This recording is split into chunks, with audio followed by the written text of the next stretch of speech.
Senator, thank you very much. Honored to be here with you and spending some time in this part of the state. And I want to say thanks to everyone here at the Service Center for allowing us to participate. Dr. McKinney, I just shared with him personally. I appreciate you allowing us the use of the facility, sir. And Randy, thank you for coming and participating as well, and for your public service. I thank you for being here. As I announced today, that Texas will not apply for the federal Race to the Top funding. And the reason for that is because our state and our communities must reserve the right to decide how we educate our children and not surrender that control to a federal bureaucracy. This program is not a race to the top. It's a sprint to the middle, to mediocrity. We're seeing soaring costs and one-size-fits-all approaches that are going to leave our children ill-equipped to compete in the global economy that we find ourselves in today. The funding in question is certainly tempting, but it's one-time money. The obligations that we're being asked to undertake, including things like adopting national standards and tests, would be with us for years to come. Banking on the fact that cash-strapped states are going to sign away their futures for some upfront money, Washington's hoping to expand its power, making it practically impossible for states to win funding without accepting new national education standards and tests, which, by the way, standards and tests that haven't even been written yet. There's a chance that when they are written, they could end up being less stringent than the ones that we already have. To me and to a lot of education experts and parents across our state, that smacks of a federal takeover of our public schools. Here in Texas, even in this room, we don't have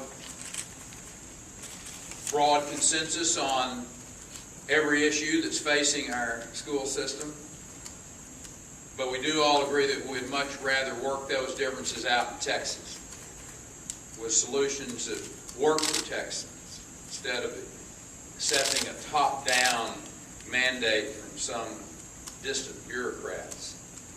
Race to the top doesn't make sense financially either. Adopting these new unseen standards would require us to purchase new testing materials, new teacher development tools, new textbooks, and we've calculated that such measures would cost the state of Texas close to $3 billion, all in a bid to snare as little as $75 per student, or about the cost of the average textbook in Texas today. Knowing how D.C. works, we'd probably get less than that, Robert. But it could very well end up to what I call the dumbing down of the very rigorous standards that we've worked so hard to put into place over the last several years. These standards were developed.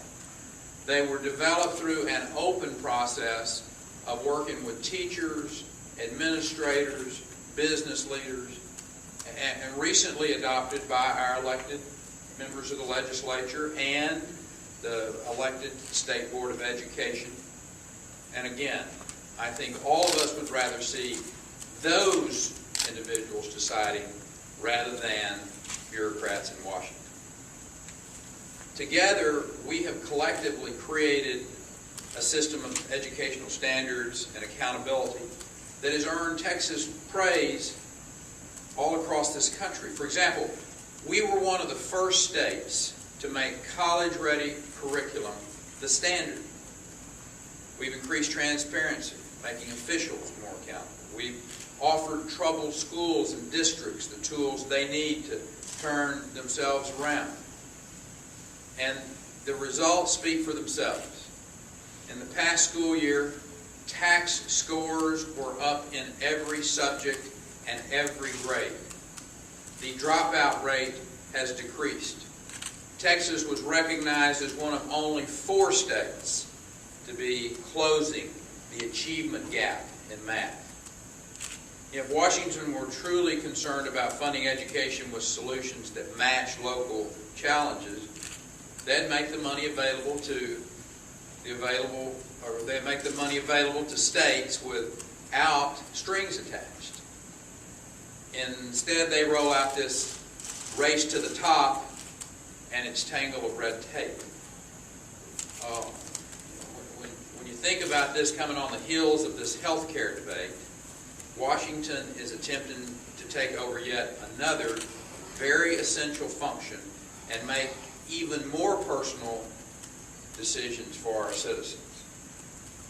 You know, the question is, do Texans want to experience the mediocrity of an unresponsive, inefficient federal government in yet another key part of our lives? You can be sure a competitive state like Texas is right in their crosshairs. And don't just take this as me making that statement. Let me give you a quote from Arne Duncan, who is the Secretary of Education. He said just last year, "If we accomplish one thing in the coming years, it should be to eliminate the extreme variation in standards across America." Now, I would suggest that is spoken like a true bureaucrat, more concerned with control and comfortable predictability than with innovation, with effectiveness, with competition, or, most importantly, genuinely improving the lives of our children. Like they do in nearly every arena, Washington wants one standard, a standard they control for all 50 states, mandating one approach to teaching children, no matter where these kids come from, their background, the size of their community, or the nature of their specialized needs. Soon after Secretary Duncan's speech, Race to the Top was slipped into the so-called stimulus bill. This legislative sleight of hand was, I think, a cynical attempt to sidestep state protections included in the federal No Child Left Behind legislation that was passed in 2003 that clearly stated, as a matter of fact, it prohibited the use of federal funds for the creation of national standards and tests. Race to the Top is clearly an effort to entice states into abdicating responsibility and surrendering their legal rights in exchange for some short-term, immediate money. Instead of mandating another one-size-fits-all solution, Washington should be encouraging competition between the states to develop the best standards and programs, because competition is what fuels innovation, which is how things get done. Better, faster, more efficient. Unfortunately, that kind of competition represents a race that Washington would rather not run, because they know they'll lose, when what they really desire is control. Texas is on the right path towards improved education. So we'd be foolish and, I think, irresponsible to place our children's future in the hands of unelected bureaucrats thousands of miles away in Washington, D.C., and to virtually eliminate parents' participation in their children's education. That is why we are declining participation in the Race to the Top. Now, I'm going to ask Robert Scott, who knows just a little bit about educating Texans, more than just a little bit, I might add, our Commissioner of Education, Robert Scott, to share with you his ideas. Thank you, Governor.